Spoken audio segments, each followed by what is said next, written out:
Smash.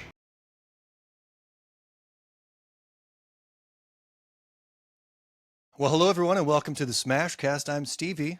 And I'm PB. And today we have a very special guest, and one we are happy to have joining us. She's a prolific author with a plethora of books who has put out a lot of blood, sweat, and ash into her work. One of her most popular books involves a character that can steal any reader's heart with scenes so good you'll find even Miss Willa blushing a bit.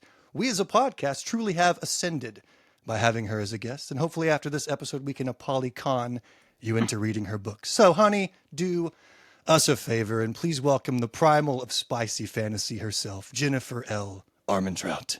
Yay. Thank you for having me, and that was a great opening. I have to applaud that. I try. Yeah, Not every just time another he's pretty like, face. He's like, oh, you do one. And then he writes stuff like that. And I'm like, I'm not going to follow that. What it is, it's a bunch of dad jokes just smushed into an introduction. It's like puns everywhere. Yeah, it's just pun city. Yeah, the sad part is that we were like, beforehand, he was like, what should I write about? And I was like, well, she's done this and he's done this. He was like, oh, I already got these. And I'm like, oh, okay.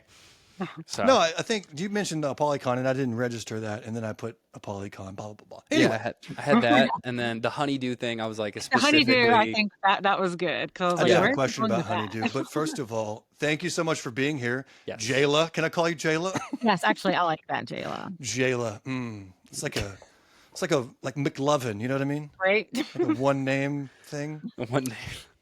Well, I mean, as you know, like being a kid of the 90s, I hated my name because all I would hear in my algebra class was Jenny. I think I love you. Oh no, Yeah. Yeah. And so any other name than Jennifer, I would have been so happy with. That would have been rough, yeah. Well, sorry you had to live that. Let's not bring that up and go through trauma right now. Unless you want trauma dump, we could do I think that. now she's triggered it. Now I'm Trauma gonna have dumping every with time Jayla. she says it. So. Oh man. Well, thanks for saying yes. Well, actually, thanks to Melissa for telling you, and then you saying yes to Melissa, who said yes to me. Anyway, thanks for being here. I'm excited to chat these with two you. guys, there's something you should. And then she was like, oh, fine. So. Sure. Yeah. Now, I was excited to do the podcast. I've seen the videos, and I really had wanted to go to the ball, but it was, I think, like right at the time the bookstore is opening, Yep. and it's going to be a disaster for me to do. Yep. Well, congratulations. You just opened up a bookstore called Miss Willa's Bookshop, I believe, right? Yep. Miss Willa is a character, a spicy loving character from your Blood and Bone series, or Blood and Ash series, which I have this newer version right here. Boom. Oh, that's the pretty one. Yeah, that is a pretty one. I got it from Wally World. So how's the bookstore going? Bookstore, yeah. Yeah, it's going good. I mean, it's, none of us have worked in a bookstore or, obviously owned one. So we thought, why not? That sounds like a plan. Can't be that hard. It's been really good. I will say, as stupid as this sounds, like I didn't realize like how much time it would take getting the store ready. And there's just things that you don't think of, like creating the shelves, right? Like putting books on the shelves, because I probably moved the contemporary section 15, 20 times. Like by the end of this, I hated Christina Lauren because of how many people they have. And I was just cussing them left and right because it was such another Christina Lauren book. And it's funny because I know I have a lot of books. I'm sure people probably like, I have to have another Jennifer Armentrout book. But it's like, an honest to God, it was the like 2 days before the opening when I realized, oh, wait, I should be leaving space open in the middle of the shelves in case I have to shift. I'm like, would have been great to thought of that 3 weeks ago. But no, it's been a lot of fun. It's been a lot of fun doing it. Are you like a type of very like a organized person, or was this something that was you're like, oh, I gotta stray? Because if you put me in charge of that, I would have been like, they were like, why did you put those books there and then put the next series that's part of that series over in that corner? I was like, well, that looks better over there in my head for 5 seconds, and then that one's because I ran out of room over there. So that would have been the level I'm working at. I had like a vision of what I wanted it to look like, but mainly I was more into the decor because we have like our bookstore isn't huge, so it's like, okay, I I need to put like lots of like hidden things in the store because also I'm in West Virginia and it's a romance only bookstore. Mm. So I wanted to make it an experience where it's like every time you would come in, hopefully you would find new things. Like I have Mm. fan art hidden behind books. So when Mm. people like pull out, there's obviously the red pearl section of the bookstore, which we had like done. Like we had a company make the red pearl. I mean, the bookshelves, the lighting, everything. And I was more like focused on that like side of it because that I just found like would be that was fun. Like buying all like the like we have stone gargoyles in the paranormal section. We have dragons. I mean, yeah, that part was fun. Also I did like if you ever come, you'll notice like there's all this like book art on the wall of like pages and flowers made out of books. I didn't make the flowers, but all that's on the wall I had done myself, like putting up there. Mm. So I had fun doing all of that. I will say Melissa is more organized than I am, in terms of like getting the sections and everything. Because like you think you know a lot of books until you're having to figure out what genre this book is, because now everything looks like a fantasy Right. book covers. And so it's like you Yeah. think it's fantasy and it's contemporary. Like it's so it, you know, she's a lot better at that than I am. How often are you in the store? Like, if we just showed up one day, would we see Jayla herself? Yeah, if you show up on Sunday, Mondays, or Tuesdays, I'm 99% of the time at the store then. The other times it can Just be a working the hit. register? Usually I'm actually a little bit hidden. So Behind a I book with She's some behind the fan book. art? right, I'm She's staring at you She's, like no, she's it's one of the hidden better. trinkets. It's like It's one of better, those things in the movies with a painting and it's just her right? eyes, but it's I'm the actually eyeballs yeah. like tracking you. No, it's actually better than that. No, I like on the opening and when we have like special events, I will be at the register because it's just easier if people want the stuff signed. Hmm. But it's better than that. I have a hidden office, Ooh. Oh. So you have to and pull a certain book. it's behind a bookcase, so you have to move Ooh. the case. And the amount of times I scare the shit out of people a day is hilarious. Just because you open it yourself, you're like, This is a "Ugh." Yeah, and I mean, they just don't expect it to move, like, and then and so I've gotten into the habit of leaving it open enough that I can, like, squeeze through sideways, but, like so I'm thinking, "Okay, I'm not gonna scare anybody anymore." And but Since the incident. right, since I had to call the, ambulance. And I think, okay, like, people they can see that there's something back here, but, people are tunnel focused on that one area of that Yeah. bookshelf they're looking at. So now it's even worse because the bookshelf is not moving. A person is just coming out of the wall, basically. So, and now I'm like, well, I'm gonna keep doing that because that's fun. Like, That's yeah. awesome. So I just You're haunting your own bookstore, yeah. basically. And Honestly, our bookstore is probably haunted.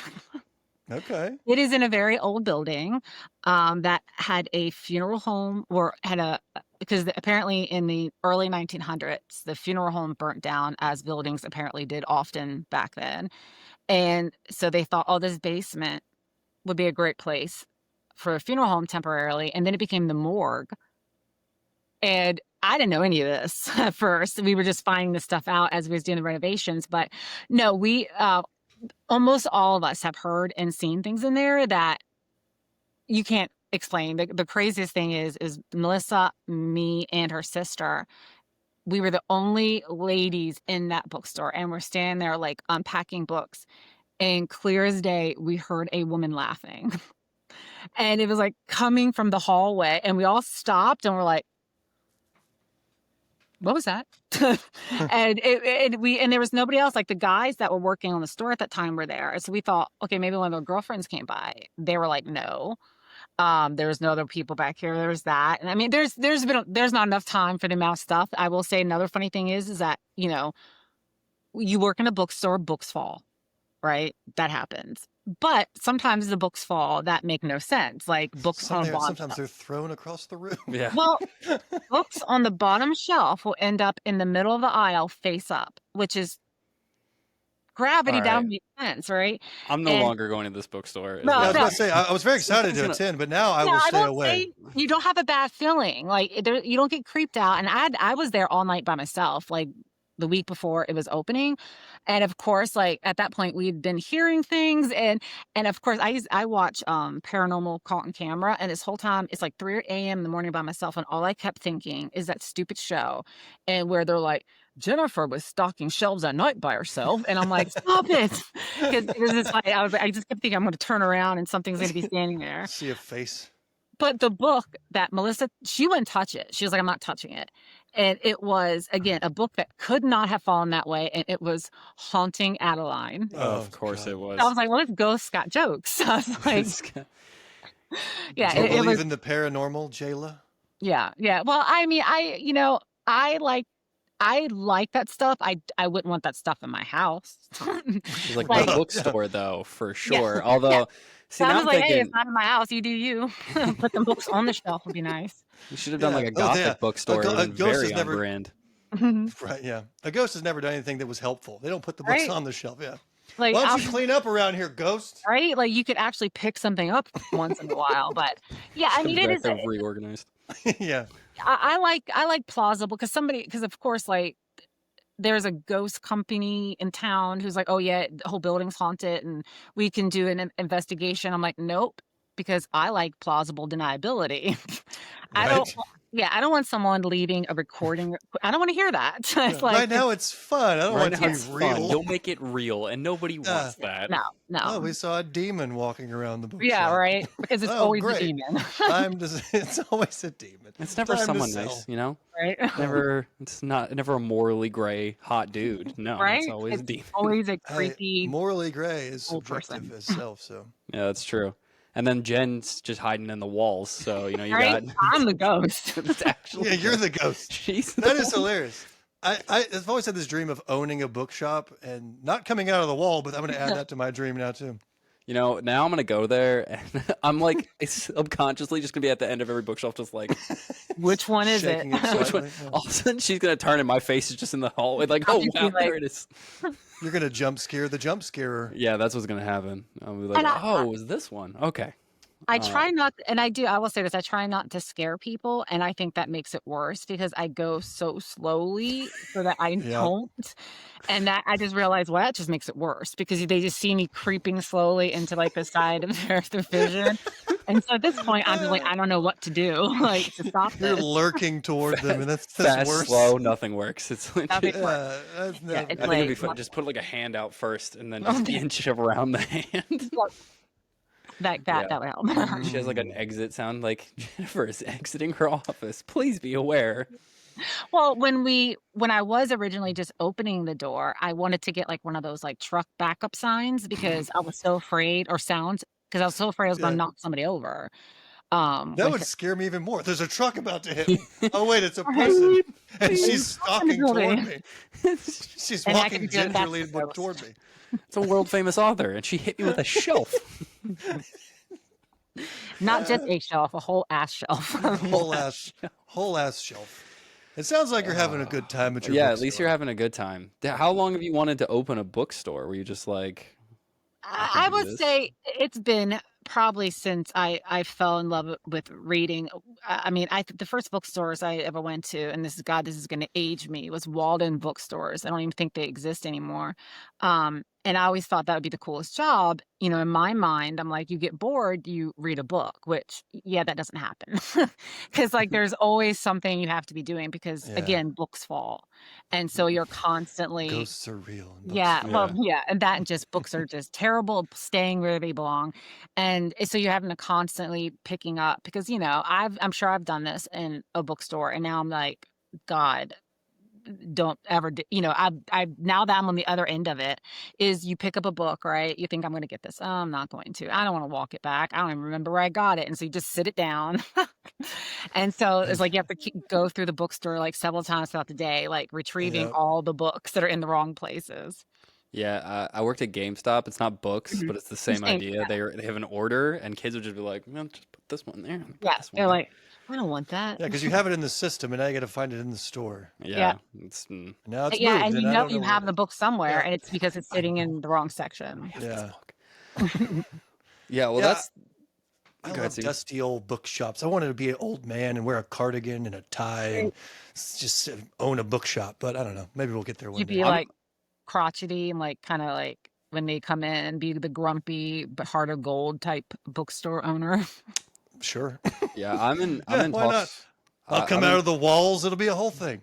nice. Yeah, one of the events I worked with, she's trying to open a bookstore, and I was like, "I'll Mhm. run your advertising for you if I get a small percentage of the store." And she was like, "Yes." So we're working on that. So I'm gonna own Oh, a very small part of a bookstore if you're I okay. want a small part. It's too Yeah. late. You weren't at this event, so you don't get one. Oh, dang it. No, I mean, advertising for anything, whether it's an author advertising a book or advertising content creation or just or a store is so hard. So I mean, I feel like it's you just never know like what's gonna Yeah. work and Was have was it different. hard for you, Jen? Was it really hard? Because I Yeah, feel like it was like, "Hey, I'm opening a bookstore." Everyone's like, "Where?" I mean, in Well, the right now it's marketing it not. does itself now for you, I Yeah, Yeah, think. for right now, you. but that will the allure of that will die off eventually. So, I Mm. mean, and so it's like I'm prepared for that. And so that's why we're starting like a book club and everything like that. And so, because eventually people could be like, I don't care that she's there. I've seen her 20 times now. Okay. Yeah, that's how we I'm I feel at lost. events now. People are already yeah, over us. yeah, Mhm. it is a real thing that I do worry about. But I think that like every time you release a new book, and you specifically put out so many books. Yeah, I looked today. You've written over it's like 77 that you've published. Yeah, I mean, I would have to look at the spreadsheet to know exactly how many because She's I don't written even so many books, she remember. doesn't even know. Yeah, I mean, there's And some of them quickly behind too. me. Like this uh, book came out in 2020 and you're already yeah. like about to have book 6 come out. Congratulations for that, by the way. Thank you. Yeah, I do not write as fast as I used to. I mean, I could probably I should even say how fast I've written some books. Obsidian, I wrote that book in 7 days. Oh I my had god. to rewrite half of that book because I wrote is that something that authors who write fast often do not tell you or mention? It was what was the rewrites like? Like, Mm. did you have rewrites? And I had to revise over 50% of that book. But I just can't do that anymore. Like, Was it like a grammar thing or like a storyline oh, it thing was that didn't story. My editor was like, "Hey, I have this idea. It's not a big deal." And I was like, "Okay." And they're like, "Just some, what I think would make the story tighter and better." And at that point, the main character guy and and the brother was in the story and she was like, "I don't think the brother should be alive." I was like, "Wait, what?" I was like, "That's not just removing a character." that's Yeah. But yeah. like, yeah, but it did actually make the motivation better. I mean, we had to go back and forth on that, and I mean, like, because with edits, you have the right to reject the edit, like, Right. or reject revisions. But so we met halfway, but it always made me laugh. I was like, "That's not a simple edit. That's an No. entire character I'm removing from this book." But I can't do that anymore. I mean, and especially when you're writing fantasy, and each book you get into fantasy, the world building grows. Yeah. So a lot of the process is just trying to remember what the hell you said 3 books ago. I Uh, have that question written down. Like, how do you do that? How do you not trip over yourself when you're writing these epic fantasies like Blood and Bone or Blood and Ash rather, and then the Flesh and Fire series? How do you keep everything in your head and on track? I mean, I don't think you can't. I feel like, I mean, I'm sure there are authors who can, but Because you got I to remember what you wrote to know yeah, where you're going, right? Like yeah, this world looks like this. How do you remember all that? yeah, because the thing is, like, even the smallest detail readers will catch it. Like, Oh they will yeah. Oh catch it. yeah, yeah. Yeah, Yeah, yeah, very quickly. so is it like a note? Do you just have like a huge notepad that you're going No. or What it is that because if I can't remember it, the editors are not gonna remember it either, right? So because right. they've gotta remember it because they have to come in like your editor and then the copy editor and then the proofers also have to know what they're looking for. So what they have is they created a Bible. And so like it starts when they do the first pass of edits, they do like this generic, real quick synopsis of every chapter. Then as the book is being edited and finished, and afterwards, they create a Bible of everything. It has every character, even characters that are mentioned but never seen. The characters, like, let's say like Castile, it has like his physical appearance, his personality, mannerisms. It has a section of like character growth from every book. Then after you have the characters, they have the world building section of it. So in Blood and Ash and Fire and Flesh, when you click on like the compendium or the Bible, you go to either Mortal or Elysium. So you click on one, and then it's like settings. So settings breaks down into the kingdoms. The kingdoms break down into the cities. The cities will break down into like Carcedonia, Wayfair Castle, Garden District, like all of that. It is insane. It is like I wouldn't be able to print that off. Like it is so many files. I bet you could sell it if you wanted to. I was gonna say, do people have access to this? Because I feel Just like people the would JLA love version this. of the Bible. So people had asked for that. So what we did is we gave them visions, which is written in Miss Willa's POV. So it's written as Shell/Raven. Shell is the editor. Raven is her pen name. She and I wrote Miss Willa together, and we tried to tell the histories in a story way, right? So it wasn't, because if you look at my files, it's just like bullet point lists. Like it's not it's boring. So we told it as Miss Willa telling a story.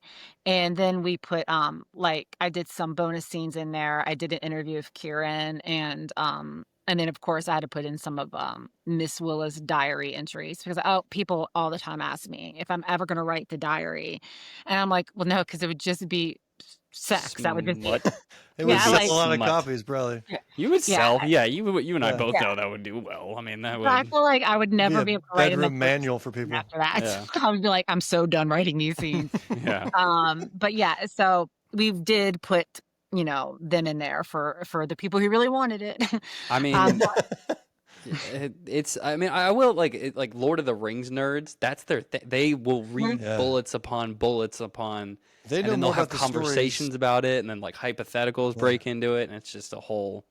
They thing. know more about the books than the authors do most of the time. Yeah. Well, there are people that I've talked to like at events, and I'm like, shit.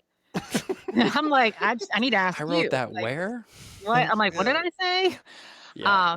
Yeah. So it's that, and that is always like, for me, it's humbling and awe-inspiring that like someone is that interested in my stuff to get that invested in it, because I feel like, when I wrote my first book, like, I was just thinking, wow, someone's going to read this. And then to get to that point where, I mean, people could probably write a thesis, which I've had people do their thesis on one of my books. And that is also crazy to me, because I'm like, wow, my book. I'm pretty sure I could have pointed you to some better examples to do your thesis on.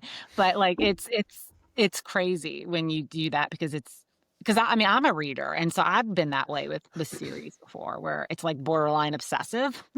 Yeah. And yeah, so Well, we read to escape most of the time, and Yeah. it's fun to imagine these worlds. Have you ever, when you're writing these books, and one that hasn't come out yet, but there's going to be one, have you ever taken a fan theory and put it in a book that you didn't think about before you heard it from a fan? no, so I do like reading the fan theories. I had to stop though, and because sometimes it's for two reasons. Now, of course, this is not one of the reasons, but sometimes I read a theory and I'm like, are they reading the same book? Like, what? I enjoy them too, because I'm just like, wow. But the ones that get me are the ones where I'm like, their theory is like to the T what I'm doing. And I'm like, okay, either I laid like enough like red herrings, or maybe my book is just that obvious. Like, like, I don't know. The ones that really get me are the theories that I'm like, shit, I wish I thought of that. That would have been a good idea. Damn it.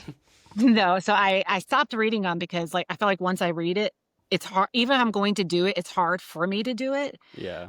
What I do though is, like, if readers say something a lot, I do find a way to work it into the series. Like, they used to call what they call Cass a casserole, and it was kind of really, I think, a reference more so towards like Cass and Kieran. So I was like, eventually I have to work casserole into this book, which I finally, it was The Crown of Gilded Bones, where, and it's the most stupidest, pointless conversation of the characters, But but it's an ode to It's like enough. the fans. Yeah, yeah, they it's did. saying, I am lurking. I do see Yeah. this stuff. So what I'm hearing is if I can get enough people to say the same thing, Pretty much. we'll put it in the book. Be like, that was Let's me. start something that We're has to be starting some, finished. Steven. There's Yeah. two of us. We can There's get this two. done. Put our brains together. We could, yeah. we'll make We this could happen. We'll be shape like- her book. Yeah. Yeah. Yeah, Yeah, you can do it. Yeah. Have you? Oh, go ahead, Swimmer. Mine's gonna be less. It was more tangential because I've thought about this ever since I saw. So you did the interview with the Fantasy Fangirls, and you said that you were scared to get into super heavy fantasy with. And I watched that interview after reading the books, and I was like, who is she talking about? Yeah. Because you had so much that you had to write the prequels to include more. I And know, I was right? like, is she lying to herself or us, or what is happening? No, So- I had performance anxiety. I never wrote a high fantasy before, and I mean, and it seems like it's not that big of a deal, but when you really think about, so I wrote contemporary and paranormal and kind of like urban fantasy, which I don't think they call that anymore. But all those books are relying on the existing world that we're in, right? Right. I don't have to You explain don't have to anything. build much. Right? Yeah. I don't I don't have to worry about, well, how do people travel? How long does it take a horse to get from point A to point Z? Like you have to figure out clothing. Like it's so much little detail that you usually as a reader kind of gloss over, but like you will notice it when it stands out. Weird, Right. right? So I was just very just performing. I didn't know if I could do it. And so I mean it took me 3 years to work up the courage to do it. Now I was kind of like fleshing out the world in my head and taking notes when I could. But it's just it's a different beast. Like it's it's because the one thing is you get to build a world. That's cool, right? The thing with that is when you build a world, you're creating rules and you have to remember those rules. And it's like you guys will believe in a world of kingdoms and vampires and shifters, but the moment I start breaking my own rules, Right. you lose that reader. Like, and so it's a lot to kind of tackle. But then I read like Sarah Maas and I'm like, I'm just like, well, never mind.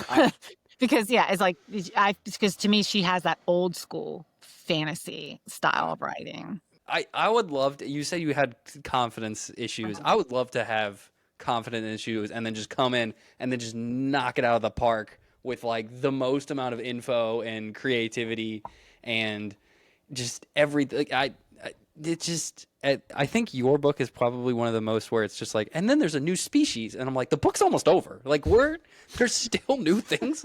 I have to write this one down, and then there's just So Your worlds are very thorough. yeah, they're so thorough, and you did I'm so glad to much. hear that because it was a very scary thing for me because I just didn't know if I could do it. But I like to say I write fantasies for dummies because I'm a dummy, and when it comes to fantasies, because if I can't pronounce the name, I can't. I'll just forget everything, and so something that people really haven't caught on to is a lot of my characters' names are spelled the way they're pronounced. Like if you look at Penelope, it's spelled one of the ways you can pronounce it.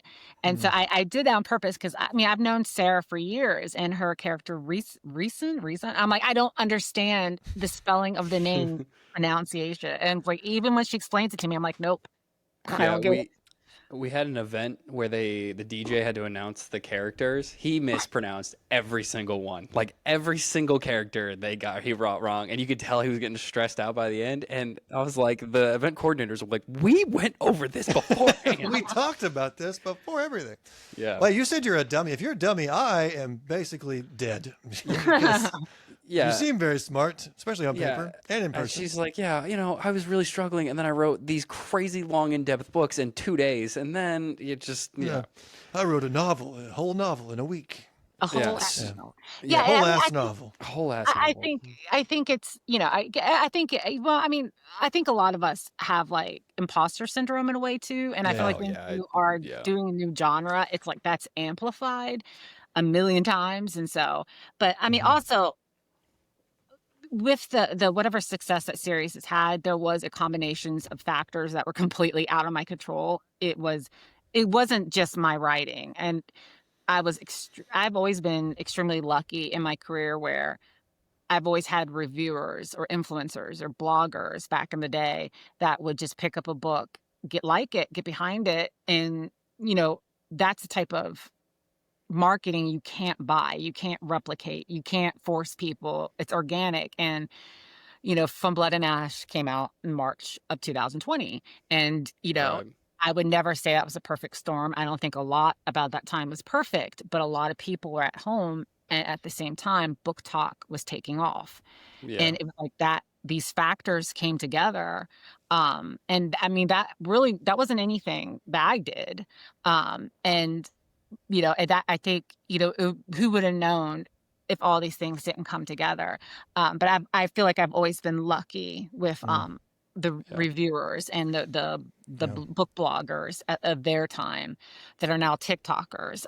Because I mean, I would not be sitting here today if it wasn't for the bloggers in like 2012 reading my stuff. And so Yeah. I feel like that's something you kind of do get lucky at. You can't force that to happen. Yeah, a lot of people don't realize that. Maybe not most of it, but a lot of it is luck. I mean, you're obviously a great writer, but there's a lot of great writers out there that will never have the same success, not because they're not good, but because they just didn't get lucky. Yeah. I think And that's that's with all anything. Yeah, I think the timing to move over to like the book talk thing, Steven and I got lucky on that. We just jumped on it. Yeah. Because it was about the same time, I think, time frame, which was like 2-ish years now ago for both of us. Almost, yeah. Yeah. like Before that, I 2-ish was trying. trying different types of content, throwing stuff at Yeah. the wall. And He then I was just landed in putting the glitter book on his space. face a lot. Yeah, which makes sense because I've always loved to read and I have hundreds of books in my library here, but I just never thought I could talk about them. But I started Yeah, which reading is- romantasy. I think this is the gateway for most romantasy, but Yeah, backwards. Yeah, upside down. Sarah, Almost. yeah. There you Yeah. go. I put it on my shelf wrong. took A sick ghost must have orientation. I know, messed like- up my shelf. That was my ghost in my library doing that.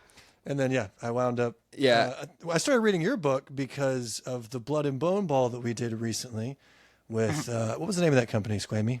Isn't that Fantasia? Fantasia, that's right. Oh, Fantasia events. Yeah. Yeah, they no, that was good. That was great. I was very comfy. I wore just baggy clothes because I was supposed to be naked, but I got told I wasn't allowed to do that. And I was Be like, what is- naked? problem. Yeah. People would definitely try to touch your butt if you were naked. Yeah, that is true. But yeah, because then I was like, they put it out there, like we want you to be oh my god, I'm blanking on the character's name now. Why am I blanking on the Reaver. Reaver, thank you. Oh yeah, Supposed to be that Reaver. makes sense. Be naked. It would Yeah. be one of the weekend. Yeah. Yeah. So I was supposed to be Reaver, and I was blanking. Yeah, I was blanking on that, and I was like, so the only thing he's described and wearing that I remember is nothing and a bed sheet. So what is Yeah, the plan bed sheet or a here? curtain. I was gonna say you could have just gotten a curtain.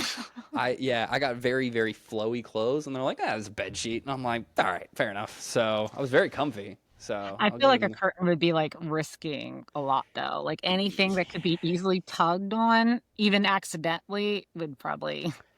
Yep. It In was it was something, but Yeah, you had a wonderful wig too. Did you see like footage from the Blood and Bone Ball, Jayla? Yeah, I saw like it was like there's some of it that was kind of like really super dark, and I have very, very, very bad vision.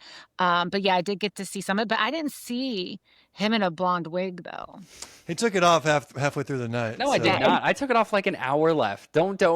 He took it off the minute he But it got was- there. I didn't took it even off wear as it. soon as Never I was mind. allowed because it was a woman's wig because I don't They're wear wigs. hot. Yeah. So Yeah. Steven is better than me, but even still, neither of us are really cosplayers. We did Stop this it, because but we keep make going. content, and then the content led to, well, you're going to be there. You should be a character. And I'm like, okay, well, now I'm going to be a character, so I have to dress up. But then it's like, it's me and him who are content creators that make bookish, goofy things, and then like professional cosplayers next to us. Hey, technically, we are professional cosplayers now because it's our By profession. definition, we're professional cosplayers. Well, no, Yeah. I mean, you guys do it so well. I thought you guys were always into like cosplaying, like, you know what I mean? Because I feel like you gotta really have like, I like it now. you gotta be confident to do that. Like, you know what I mean? Like, I feel like I couldn't because I would just feel like I just don't have that personality. I feel like I couldn't pull it off, even though I always have this idea. I think I'll that's do this. everybody though. Yeah, some people, but I mean, I will say. So the other thing is, me personally, I don't act. I just show up as me because, like, I mean, for the content creation, Because it's your like, okay, personality is so perfect my as it personality is is. just Why would you so ever change it, great. right? You embody everyone by being yourself. Yeah. That's Anyway, what it go is. on. It's just like, oh, I don't know. They want to meet me as me, and Steven too. They want to meet us, like, so they don't want to meet the character as us because they're like, that guy was kind of a jerk, or that's not what I picked. But so, Right? As well, um, it seems with a lot of the characters in our books. Like if you met this guy in real life, you probably would Yeah. throat punch him, to be yeah, honest. Like, Yeah. and I they thought they Reaver don't. was It someone I'd want reads to meet in better real than it life. is in So real life. Yeah. Reaver, I think people would like. I think other guys would like Reaver or yeah, Kieran. I think it's because it's that dry, like personality of just whatever, yeah, like going with Yeah. it. But it's the same with authors. Like I have found that like when you do events and signings, like yeah, they want to hear you talk about the book, but they want to hear you talk as a person. Like Yeah. right, yeah, and that's why like when we with a polycon and stuff, I try to have as many panels as possible for authors because that's how I feel like you really do sell yourself to people who haven't read you before. It's if they hear you talk and right. you become a person, like, not just the Yeah. characters. It's like that. So, That's why Yeah, we I like think chatting with on our podcast. We just chat as human yeah. beings. We don't really have an agenda. here. Because With people no want to know agenda. you as a person rather than just the person. Yeah. Or like this, just the story itself. And I think a Wanna lot know of you. authors now are kind of catching on to that. Is like Mhm. that's their social media platform. It's not selling Yeah. the book; it's selling them as an author that wrote a book. And I Yeah. think Nevessa Allen is a really good example of that Mhm. because she really built up herself and then Lights Out at the same time. Which I'm also biased because I love that book. So Here it is, right here. Boom. I love those covers. yeah, Yeah, Does they're it? pretty. they're Yeah, they they're have a nice. third one coming out soon, right? It's called Game On, yeah, or I Game don't know Up, when the Game time In. frame What is it? Game On? I think Game it's On. Game On, but yeah, I don't know when that. I don't know how soon, but yes, but yeah, no, she does that. But you touched on a thing. So a Polycon. How did you? So you went from I'm an author to I want to throw a convention. So you want to? How did the leap there?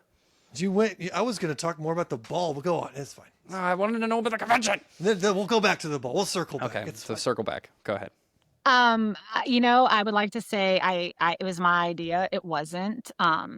It was back in 2015. I had the Return book coming out, first book in the Titan series, and one of the book bloggers that had met multiple times at events had her own like she was starting to do events, and she asked me if I wanted to do like a small book event because nothing terrifies an author more than doing events by yourself in a bookstore because no Yeah. matter how successful you are or aren't, you're going to have a flop of a signing at some point, and you just sit there and people who have never even read your genre will just kind of come up to you and be like, explain the entirety of your book to me. Like, so you always like, you don't want to do signings by yourself. So you want to, if I'm going to be miserable, I like to have other miserable people around me. Hey, Uh, this sucks. We should all do it together. Yeah. right? Let's be We should miserable all together. just be miserable. And Suffer together as a family. yeah, and this is back in like the 2000s, like 2012 and up. Like there was a lot of large book events. Like, oh my gosh, Book Bash. Now I can't remember half of them. But it was like there was a lot of them. So she was like, well, why don't you just invite some authors you know? And that's what I did. I invited, I think it was about 50 authors that either I knew or I wanted to meet. So I used it also as an excuse to meet. Yeah, come to my thing. Yes, I can take Right? this I'm person. like, I like your books. um, but yeah, it That's us started like now, that. so. It was just a one day signing with an after party, and the after party like didn't even really have much book related. I had gotten cutouts of things I like to watch at that time, so I had cutouts of like the Walking Dead characters and Supernatural. Because why not? I don't know what theme I was going with that, but that just makes me laugh because I'm like, wow, like what? Nobody told me that could be a I think she reason just wanted an excuse to have Jensen Ackles. right? And That was Maybe. actually 100% the case. Um, and then somebody took them. I didn't even get to keep them. Damn What did they She's do like, with I wanted that. Right? I was like, would you Where are like they to now? touch Yeah. it? Where is the Jensen Ackles cutout is the question. Yeah. So I, yeah, so it started with that. It was just one. And then I decided to do it next year. And then the third year, and at that time we used to move around. And so we went from like Philly to Orlando, then Savannah, and then I did the Origin series, which was the Origin signing, which was in Austin. But I knew I wanted to make it bigger because there used to be another convention at that time called Romantic Times Book Convention. It was RT, and they were a big magazine, and that was like the yearly annual romance thing. And it was kind of going away. And so I was like, there needs to still be something like that because they used to be, I think, 4 or 5 days long, had panels for readers, panels for authors and industry people. So that's what I knew I wanted to do something similar. And so every year I just grew it a little bit by a little bit because those events can get away from you very, very quickly. They're very expensive. And I swear, and every time someone thinks an event organizer makes money, an angel dies and crashes to earth and lands on your house because no, you do not make money. Like I would Somebody start, comes out of a wall in a yeah. bookstore every time. If I had to tell you how much money I've had to pay just for one event out of pocket, you guys are probably in this podcast right now in disbelief. It's a lot. I would be Because like, you could just pay me instead. I'll throw a pot. I'll just right? No. Well, it's because like the bigger your event gets, the bigger the venue has to be. Yeah. Right. Yeah, I mean, and you. once the convention venues, we learned the hard way that's a different type of contract, and they're almost all unionized, and so Huh. yeah. Just have them in someone's pasture from now on, and don't. Right, and I Yeah. have one. I could be like, you can come out here and sign with my alpacas and llamas that I There have. you Put go. them on you, People will do it now they know where you live, though. So that'd be right? Yeah, good. that would be the extent. It's like also I that sounds like fun. I want a book event where there's animals involved the entire time. Oh my Okay, God, like a calm petting down. zoo. It's like a petting zoo. I Yeah. don't know. I've seen the milking book, so you got to be careful with that one. Yeah, That people was at come for Comic-Con animals for last different year, reasons. so the bowl I mean, yeah, cutout was the tall. monster erotica is really taking off. It is. They had a I convention. for worry that. about people because of that, but I also haven't read one. Maybe it's my thing. I don't know. You know Maybe what? I haven't. The only I'll one try I've it out. read is I have one, and it was like it was a Christmas one. That's the only monster erotica I've read. It was Craved by Krampus. Oh, And okay, yes. We've actually gotten that book already for Christmas because I have a habit for the bookstore of just buying books that I think are funny and not in a bad way. Like April Asher, her titles are hilarious because they're all like puns. See, Stephen, you would love them. They're like just all puns. But I live in West Virginia. Obviously, some people may know us for the Mothman, right? And did know that. I was if you haven't know what a Mothman is, you got to Google it for you to fully appreciate this. So there is like a subgenre of like, which just like, it's like all Mothman stuff.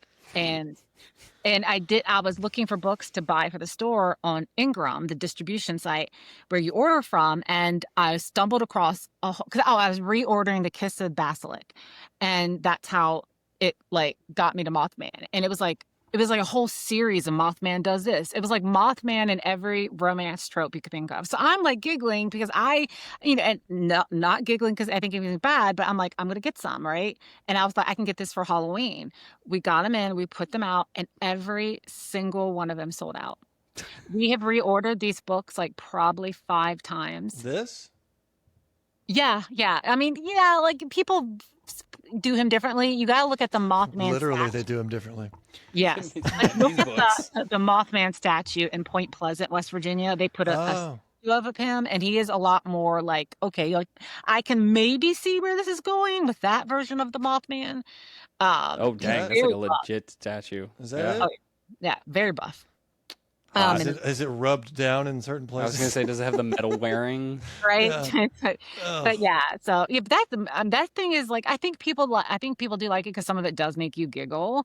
Yeah. But then you actually do get caught up in the story, and you kind of forget that it's Krampus or Yeah. And you start the cra- envisioning like a human instead of a mothed man. Yeah. No, Yeah. the point is to not envision it. There's a It is to- Shrek. There's a Shrek book too. It's There called, is a like, Shrek book. In My Swamp or something. Yeah, in my something like that. swamp. I don't know. It's something to do I with have to now swamp. look that up afterwards. Oh, I'm excited now. I can Yeah, buy there- it later. There's like an AI version of the voice acting of it, and I was like, I am uncomfortable on TikTok. I'm like, I am very uncomfortable. I need an adult. Have you So, read? Oh, go on. oh, I was gonna go back to the main point. Do we want to stick with the Monster Erotica? I was going to say, have you read the Morning Milking Glory Farms or whatever? No, I haven't. I don't know if I have. Is that the With the title? It's called Morning something Milking Glory Farms. It's about minotaurs, and they milk minotaurs, and one of them Oh, I falls in didn't know love with one. minotaurs could be milked. Like, I mean, it's like sperm, I think. Oh, I was thinking Uh, of, here That I kind of will milking, at but pleasure. mine going to like Dang, you really cow did nail the udders. title too. I thought you were making it up. It's Morning Glory Milking Farm. And also, I Boom. want to point out this was at a Polycon. I saw a cutout of the Minotaur. Here, hold at, it up. Oh, Hold it so the up. author was who wrote it? Uh,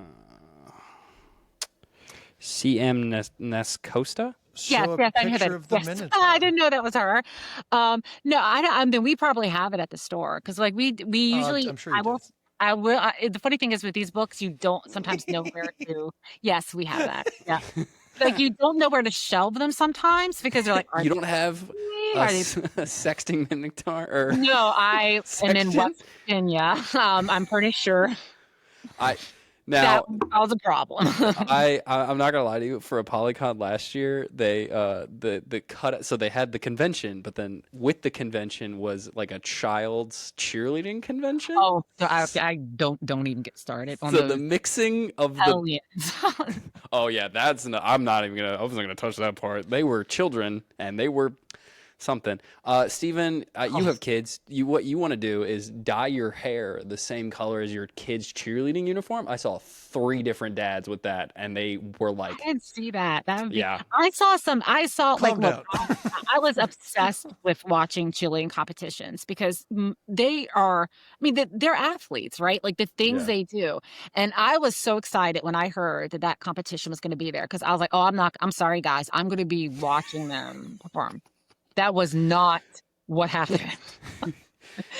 I saw some stuff. I saw a mom put her hands on a cop. Like it was Like for funsies or no, they were.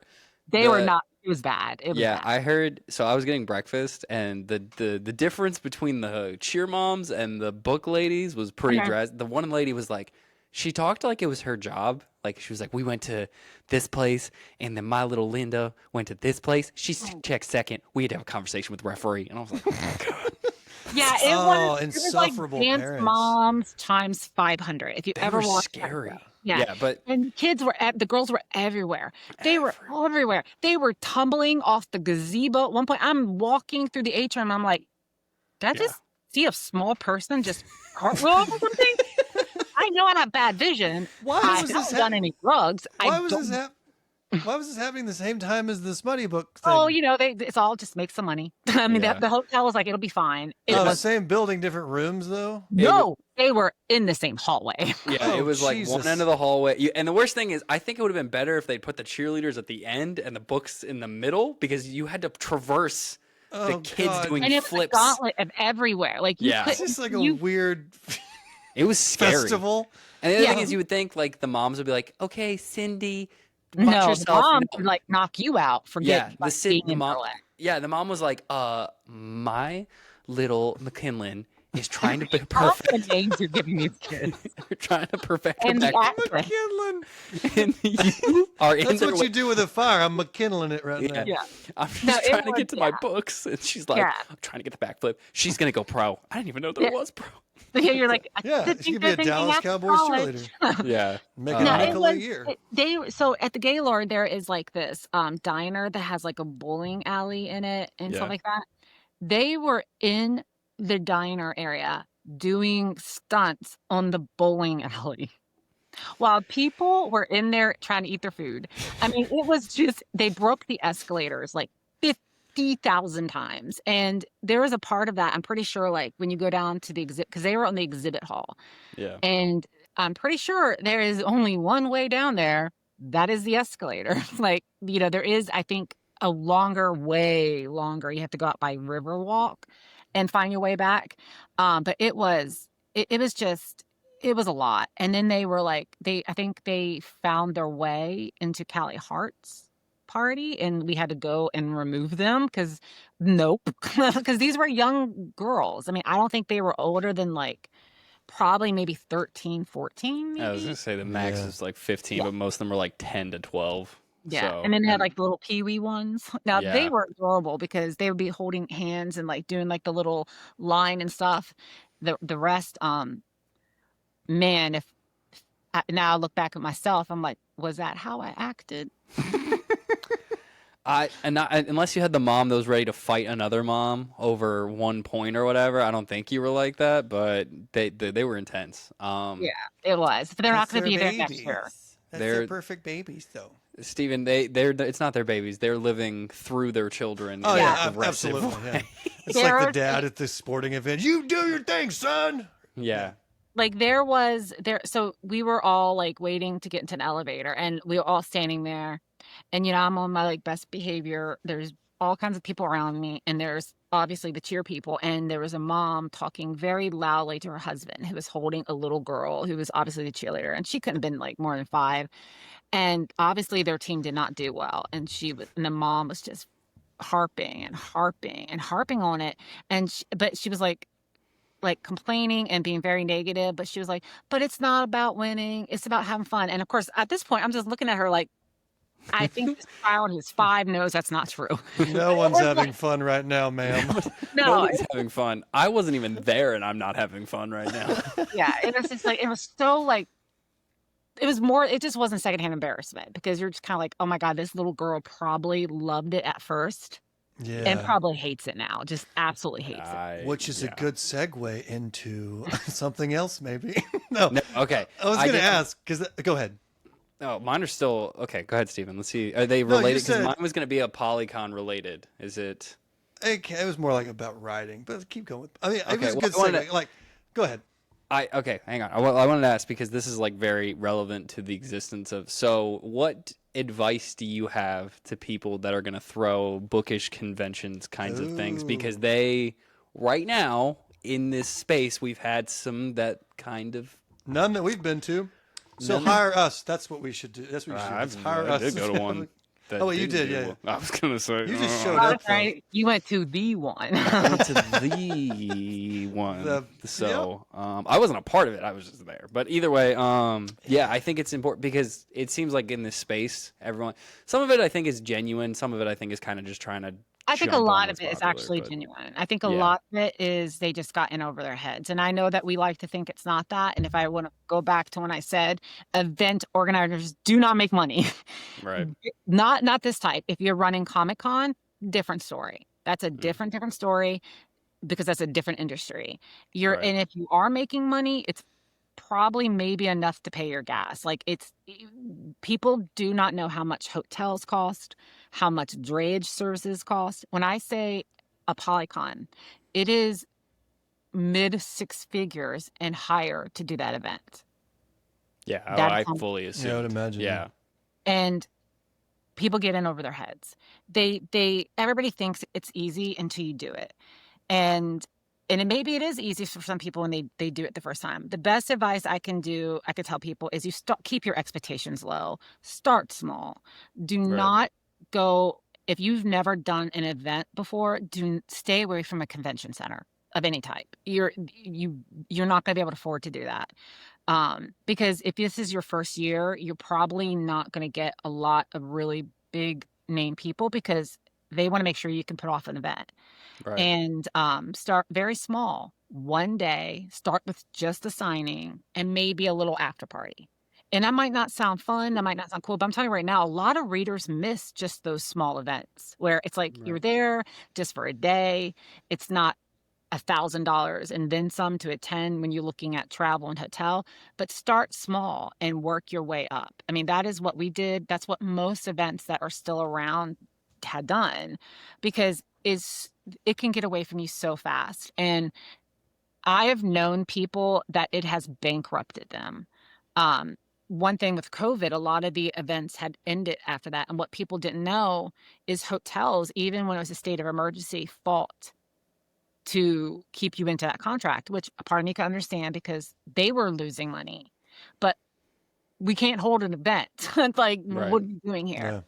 Yeah. And it gets very expensive very, very quickly because attendees also kind of expect to get a lot for paying a little.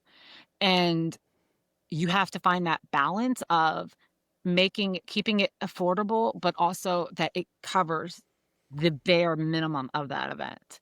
Right. And so like there's swag bags, I mean, there's just so much, but I would say you start small and you work your way up. If you try to go too big too fast, it's going to collapse in itself. Yeah. I think, yeah, that's really good because it does seem like that. And then following up, I have one more question, and then Steve, we could change the subject. But I already forgot what I was going to say. It's fine. damn it, Steven. I'm sorry. I'll contemplate. Okay, go ahead. So how big is like the main team that runs a Polygon? Because I've been wondering, like, I've known people that are like, I'm going to try to get at this with like me and my two friends. Are you trying to be a part of the team now, Squamer? No, that's not the point I was making. Are you pitching yourself right now? No, it's just because I know a lot of people trying to get into this, and I'm like, I think you need like 5 people for even something small. Like We started off with it really just being back in 2015. It was like one person and volunteers. Okay. But also keep in mind those volunteers were pretty much employees of that time. Like, Right. you know what I mean? They were doing a lot. They were doing a lot of heavy lifting. Now it is, I mean, I have departments basically. So it's like I have the front end operations, which they oversee like the hotel, and then drayage system. So when hotels, everything from lighting, sound to food and beverage to room to overflow hotels to all that stuff. And then I have back end operations, and they kind of follow behind the whole year, but on site, they kind of take over operations because front end operation has to handle things that are happening on the fly. And every year something happens that never has happened before. That's just utterly mind boggling. So like you have to have people who can step up and either handle that or take over. So there's operations. We have someone who handles just the authors and vendors. We have, and also operations also handle sponsorships. We have another person who handles the the panels and the events. Now, Right. keep in mind, each of these staff members have team leads underneath of them, who have been doing it for a long time. And then we have a person, and we're about to hire somebody else to work with our volunteer person because we have over 300 volunteers, and that's too much for one staff member. Now, keep in mind, the staff member does have team leads. It's still too much. So we're getting Right. ready to bring on somebody else. So we have, oh, and then we have procurement, which is handling all the ordering of stuff because I had to put a whole garage detached on my property to house stuff for a Polycon. Because we were getting rid of a lot of stuff because we didn't have space for it. And I was like, and then we were reordering it again. And I'm like, I'm wasting so much money. And so I got a detached garage where the feral cats now hang out at with the foxes, the raccoons, and the possums and everything else that my phone keeps going off on the Ring camera. They must be out there. But Could be a They're ghost. having a great time in the fantasy land. of right stuff. in West Virginia. But yeah, so yeah, it's West Virginia. it's a lot. We have a lot, and Yeah. again, we have over 300 volunteers. Man, Yeah, that's crazy. And Yeah, just do it for the love of the game. yeah. And you just every year like another one. and no, I mean, we all do it. I mean, you gotta remember the volunteers don't get paid. Right. And so, I mean, they're doing it for the love of books and love of the community. And a Polycon, I used to do it because it was my event. Now I don't even feel like it's my event anymore. And I don't mean that in a bad way. It's bigger than me. Yeah. I'm just the person. I always say I'm just the checkbook behind it. That's it. Now it is a genocracy. I do have like, I do have final say in certain things. But I pretty much let them run with it. Because we've been doing it for so long. Genocracy, I like that. Yeah. I know. I need a Yeah. name But for my no, but it's empire. yeah. Your empire. Squamocracy. Yeah, it's Mine not is idiocracy. Is what that's what mine is.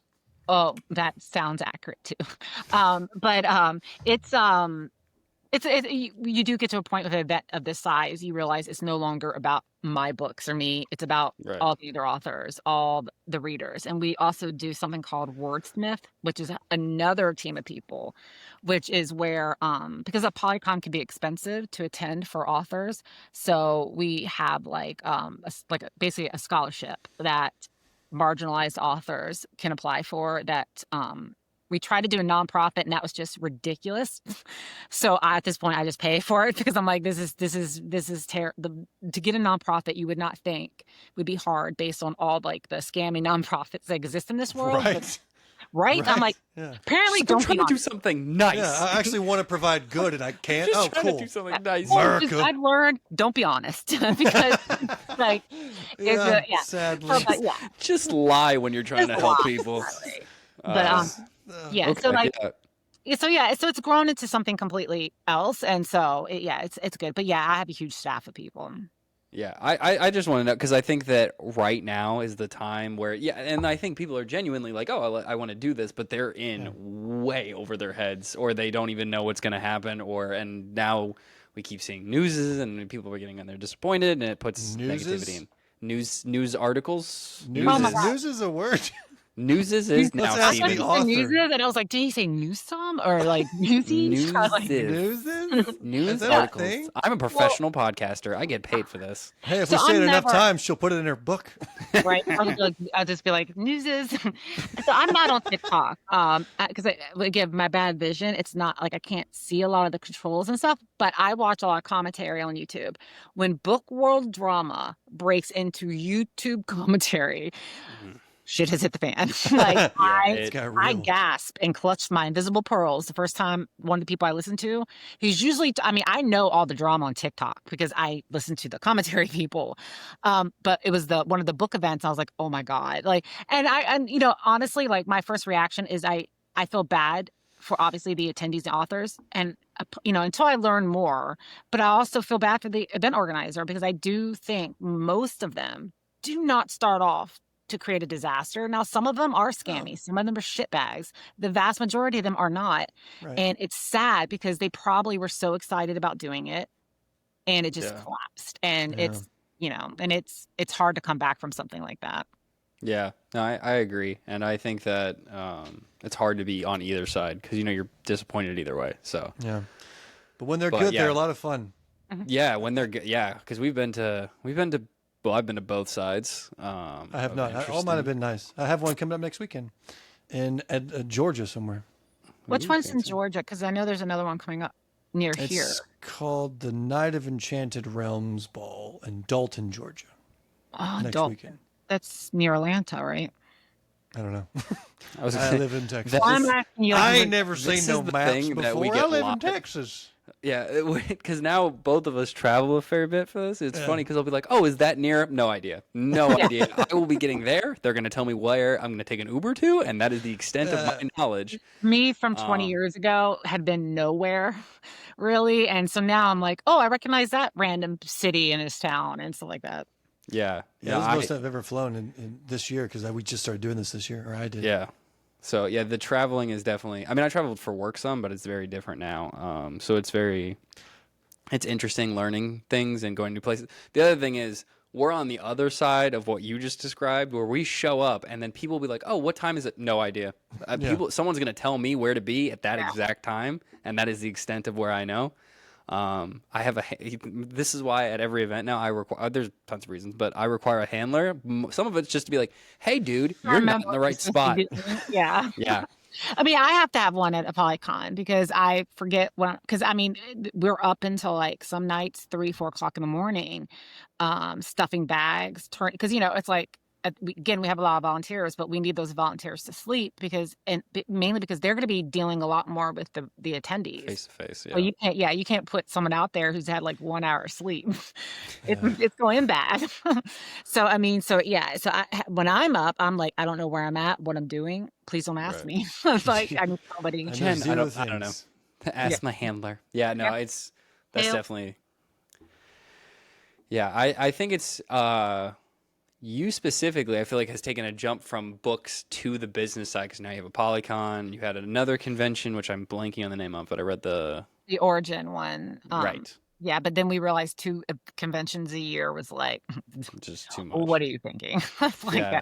No. And then you have a bookstore now. Do you have any other like business side of books that you've really? I do, because why not overload yourself when you have why a book? not? You know. Yeah. I was my husband's driving me to the bookstore one day before it opened, and he mentioned a house for sale that was like down a couple streets. And I had mentioned, because I live near Nora Roberts, and so she lives in Boonesboro, and she pretty much, I feel like, just has taken over Wow. that town. And she has like the Boonesboro Inn, and stuff like that. And I've always said it'd be kind of cool to do like an Airbnb that is book themed, like just completely head to toe book themed, right? And so I get to the store because I like to give Melissa heart attacks on a daily basis. So I walk in, I'm like, Melissa, I have this idea, but let me tell you. I was like, The you want day to before opening? what?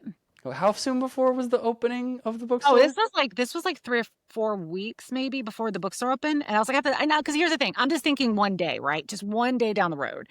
And she Poor looks at woman. me, and I'm expecting her to like have a panic attack. And she's like, you do know the house right next door is for sale. And I'm like, no. She's like, well, let's go look at it. And I'm like, I don't want to, because I wasn't thinking about this right now, but also I'm sure it's an old home because all the homes there are. And she's like, no, let's go look at it. And I'm like, I don't want to. And she's like, oh, let's go. And I'm like, also, it's like 90 some degrees outside. And I don't really, but she's like, let's go. I I'm don't like, really do fine. that. I don't Right. really do And I'm 90 like, I degrees go outside. outside, like, and it's literally next door. When I say it's next door, it's next door. And it was an open house that day. Damn. It's an old home. It was built in 1885. However, It's also new haunted. It's good. It's got to be haunted. No, new roof, new windows, and central air, which is why I didn't want to look at it, because a lot of the homes there are just not equipped. And it had a 10 space parking lot in the back. Dang. I am in a town, right? Like our version of a city, which isn't really, but we have no parking, right? Yeah. And that's like one of the big things was like, I want to have people to be able to park somewhere so they're not having to pay the meter, go wherever. And immediately when I saw that parking lot, I was like, I turned into Veruca Salt. I was like, I want it, and I want it now. But again, I was like, this really isn't happening. Like, I'm not going to do this. But I ended up getting the house. And we're in the process right now of doing the work on it, because it's like, it's an old That's home. so So the cool. rooms are weird, This is small. so cool. So you But can yeah. stay there and then go to the bookstore. I was gonna say this sounds like a perfect content weekend for us, Steven. Yeah, I've got And I mean, I will say this house is going to be cool. The living room is dark academia. Obviously. Yeah. So I thought that was a vibe. We need to do something there, Squamer. I was like, yeah, okay. When is this opening? 'Cause So I'm hoping by the end of the year. Right now, we have like a painter, an artist in there who is doing ceiling murals. Because again, it's not a huge house, so every little square foot has to be cool, right? So we have only room in there that's really anything mine. We have a blood forest bedroom. So Oh, she's recreating the blood forest in that. Then we have the fantasy room, which is this it's going to look like on the walls, it's going to be trippy, because it's going to look like you're looking out like a colonnade, and you're going to see like the kingdom and the dragons behind it. Then we have like a happily ever after room, because we were going to try to do a romance one, but we were like, do we really want to know what's happening in that room? I wouldn't. But there's also a reading nook that will have a hidden entrance that you have to, because when you go to that like you'll hide it. right, I'll be like in there going like 3 2 8 out of it. No, so when It's you a go in, requirement for everything you that have to Jen owns, follow, like, actually. puzzles to figure out how to get into the room. Ooh. Yeah, It's like an This escape is- room, but you gotta yeah, get in it. kind of like escape the in. escape in, yeah. Wait. That sounds awesome. All right. So when is this opening? Because I want to clear. I'm putting this schedule. I mean, I would say it's probably not going to be until like the beginning of the new year, because every contractors say, "Oh, well, we can get this done." 2 You're weeks. Yeah. like, Yeah. 5 years later. Yeah. No, but yeah. So I mean, even like one of my favorite things is it's the stairwell, because it kind of curves up, and we have the risers of each step, book cover signs, and Yeah. and just and it's just cool things. Like for the blood forest room, I have a bookshelf in there. I've ordered it. Is a tree. It's like a literal tree that looks like it's coming out of the floor, and its limbs are the bookshelves. And I mean, so yeah, there's just I found some really cool things, like the furniture that's made of books, or they're like wooden books, but yeah, so it's a lot of different stuff in there. So I'm hopefully, people, and one thing too, like I've always said, I want things to be affordable, so it's not something where it's going to cost like an arm and a leg to stay at, because also you're coming to West Virginia, like. Hey, people will come to West Virginia now. I was gonna say it'll probably be booked, no pun intended, out for several years. Yeah, is there gonna be? I think there should be an influencer weekend for this. Well, I mean, there should be a SmashCast weekend, not an influencer. Yeah, it should be a specifically study in there. So like so I will have like an office there. So there'll be times where we probably wouldn't typically rent it out. That if I knew people, I wouldn't care, like if I'm there kind of thing. Because also I don't want to be like encroaching on people's things. There are times like that. But yeah, I mean, actually what we're looking for seriously though is before we open it, we do want to have some people stay and like just like run the shower for 10 hours, like not 10 hours, but you know what I mean? Like go through everything just to make sure that like me and Squamer will take a 10-hour shower. Yeah, right. Like, Steven does crazy happens, right? Like Steven is a home inspector, so this would be... I'm not a home inspector for this kind of thing. I'm new builds from... Oh, well, yeah, because new builds and a home built in 1885. Homes built back then were made with love, though. These today are made with just like crap most products. Most houses solid brick, like, is insane. Like, they just don't make homes like that anymore. No, they don't. They're all crap nowadays. But no, I mean, if you guys have time at some point and we are looking people that are willing to stay like a couple nights just to see if anything goes, because I don't know. We could vlog that. We could vlog that. Make a I was like, she says it like it would be an inconvenience. And I'm like, this sounds awesome. One will be coming from Texas, the other one not too far. I think I'm 4.5 hours because I looked at the bookstore because I was going to go to the opening and I was like, shit, I got an event, so couldn't make it work. But because I had a bunch of people ask me, they're like, you're not that far, and I'm like, I'm not that far. So I would have gone, but I was like, sadly, at another event, another bookish thing. Well, that's crazy. This is something, I think this is what I pictured just getting into this. I mean, I'm much, much newer than you are for like bookish space, but things just getting into like, oh, well, that would be fun. Just getting into things, but then if you have the time and money, then I'd be like, oh, okay, now I'm just going to do it. It was very serendipitous. Like, it was just like, I wasn't even thinking, I wasn't that serious about it, but when I was like, if I pass up this opportunity, when am I going to get that again? Like, for sure, especially location. No, because then you're you could easily have amazing, like, if you have event weekends for the bookstore and then that's just because there's already like, there's things that we've used the house for, like just even small things. It's come in handy, and obviously the parking. The employees appreciate not having to pay like the meter and stuff like that. So, but it was. I will say opening a bookstore and then this, because the closing on this house was the week we opened the bookstore. I'm sure they love your assistance. And had to leave to go to the closing. And I was like, what am I thinking? Like, this is what and I have a book due. And it's like, I'm sure everything will be fine. But there are moments where I'm like, somebody smacked me in the face. Like, what are you doing? Do we have a cool name for the house? Yes. Melissa came up with it. It's Miss Willa's Boutique. Ooh, I like Boutique. Yeah. I like it. Okay, cool. And does this have its own social page as well? Or we need to follow? It will. We actually, one of the things we forgot was a website for our bookstore. You don't have a website for your bookstore? We remembered 2 weeks before the book. Well, nowadays it takes like 5 seconds to make a. It doesn't take long, but it's just an interesting. It takes a little bit longer because we have to run online stores through. Because I have an online shop before this that we have to merge in. But no, it's launching on October the 1st.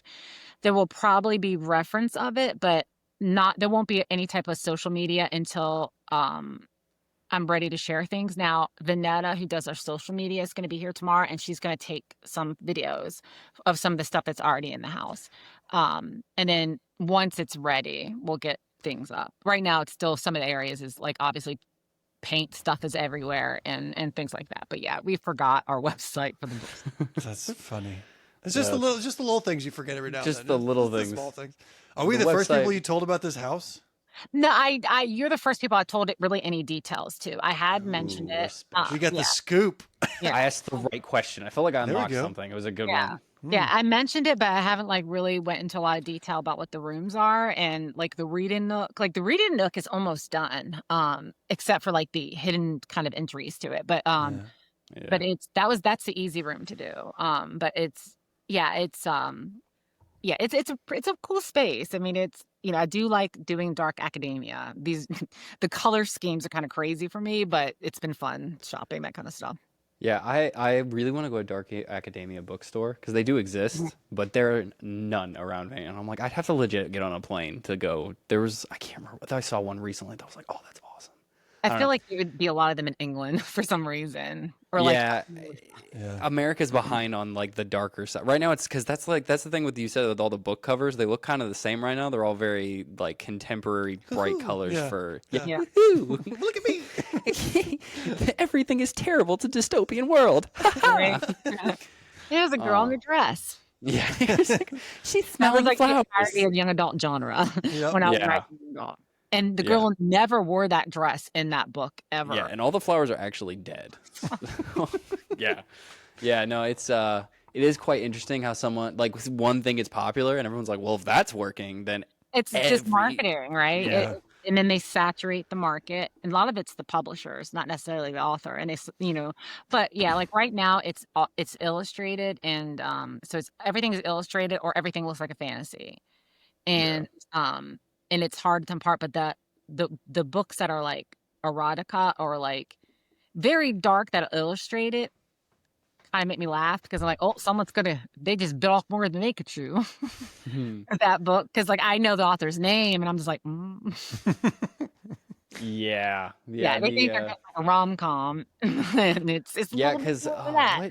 where was I? Oh, Haunting Adeline at Barnes and Noble was in the romance section and I was like, I mean, kind of, but I not. guess you could put that in like romantic suspense, maybe like. I Where else- didn't Put it in honestly. the stalker section. Yeah, I made a video about it and the poem was like, "Where would you actually put this?" I was like, Well, is we it do have a dark romance or morally gray section, and that's where we put it. Yeah, I Mm. feel like for corporate companies, it's more of a struggle than like with like Mhm. your bookshop. It's like we know. It's like they don't. They're just whatever. They just threw it Yeah, together.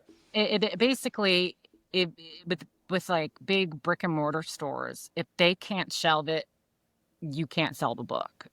It's not like that anymore, but back Mm. in the day, before Book Talk, really, I Right. mean, honestly, it was Book Talk and Stones buying Barnes and Noble blew that out of the water because back in the day, like when they tried to make new adult happen and they tried and they just couldn't because they couldn't explain to consumers what new adult was. And if they couldn't shelve it, you didn't sell that book. Like Mm, it didn't matter how much that publisher paid for that book. If for whatever reason the Barnes and Noble or bookstore was like, I don't know where to put this. Yeah, it was bad. But with Waterstones changed how Barnes and Noble does a lot of their ordering of books. And with Book Talk, like, back in, yeah, I keep saying back in the day, but like, Back in the day, wasn't even Shane. that Back long, in my day.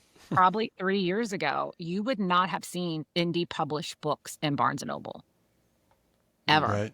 That was a right. no. That would have never happened. And now there's entire tables Right. of indie published books and small press because small press books wouldn't even been in Barnes and Noble. And Yeah. so it's a big industry has changed in the last couple of I years. feel like Book Talk has kind of maybe not saved bookstores, but lit a fire underneath them for people who are visiting them again. I would probably say close to saving them. It wasn't, I mean, less people are reading now more than ever. And I think that will change because I've found that when the world gets too serious to whatever, people do need a true escape. And Yeah. typically that's when you see things like fantasy, paranormal, stuff like that take off because they can Hmm. completely escape. But our brick and mortar stores were struggling because they couldn't really compete against Amazon because Amazon Right. didn't overhead like they did. Yeah. Right. And Barnes, I mean, I think with Book Talk, like it really, and honestly, it forced some of these bookstores to change the way they did things. I do worry about publishers. They can't, adapt as fast, and they Right. don't seem to be adapting very well. So I Yeah. mean, it that's the part I worry about. But I do think Book Talk had a huge hand in bringing back. I feel like what it was like in the mid 2010s, where there were midnight release parties all the time, and there was like Yeah. this whole huge community. Yeah. Yeah, and I mean, it's definitely closer knit than Well, to be honest with you, I was about to say something, but I don't actually know because this is all new to me. I jumped in at the time of Book Talks Yeah. top because I was like 2023-ish, 2022-ish. And mine was just because I bought a motorcycle and had tattoos, so that was Oh just yeah. and then I didn't want to be a fake fan like a bunch of these dudes do. They're like, "Oh, I'm hot." I was like, "Well, I guess I'll try to read the books." And then I was like, "Oh, these are fun. Like these are great." And then also audiobooks blew up a lot at And that time graphic frame. audio. Yeah, Yeah. the graphic audio. I need to reach out to them because the graphic audio company is in Maryland, and I'm like, "Is your Yeah, office fun? I want to go Bethesda, I see." think.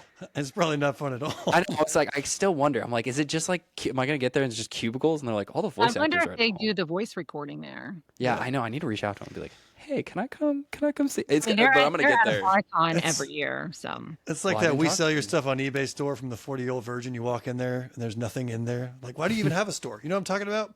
yeah. Yeah, I've seen that movie a long time ago. Oh, no, he Kind does of not. I got one person that knows my reference.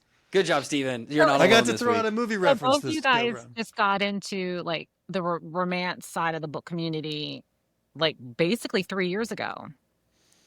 Yeah. So, me Mhm. personally, 2-ish years ago, a little over 2 years ago. Yeah, I got a motorcycle and I had the tattoos, and there was like a trend that was like, do the men that have motorcycles and tattoos know that book women are into them? So I started reading the books because I was like, why not? And then it turned into I'll let my viewers pick the books, and then that shifted me to a lot more dark romance, and so I do a lot more dark romance than I. I think You probably have read some shit. I have read He's some seen some things. stuff. I've seen some stuff. And Honestly, see, what? he got started the same time. Me? Yeah. Around that, yeah, like 2 years ago at this point, I started. I've been reading my whole life, but I started ACOTAR 2 years ago, and then talking about it as I do in my comedic, witty fashion, and then people seem to like that how I review books, and so I just kept in that genre, and I really enjoyed it. I think you guys both got started at a really good time, and like it's because I feel like too is like an interesting time because it really was like the rise. I feel like that's when because Book Talk had been around for a while at that point, but it was like I feel like between 2020 and like maybe 2021, 22, it was really finding its footing. Mm-hmm. And I mean, it's international, and I think that's just something none other site can replicate in a way. But Yeah. Yeah, Yeah. no, it. yeah, And then me and Squamer bring our humor to it, so it's kind of Mhm. niche in that sense. It's something that other people don't offer necessarily. Yeah, the men in the space, especially funny ones, because a lot of them do the like I'm hot and I read the books Yeah. thing, which we have never really been our vibes. They're all like, "Oh, I'm reading a book." I'm like, "Oh, stop." it's like the chefs who like make everything look like they're having sex with a piece of food. Yeah, I've seen Yes. the videos. I mean, I've watched a bunch of them. It's fine. No, I my will favorite say one's there always is a people. gardener who replicates them. That is hilarious.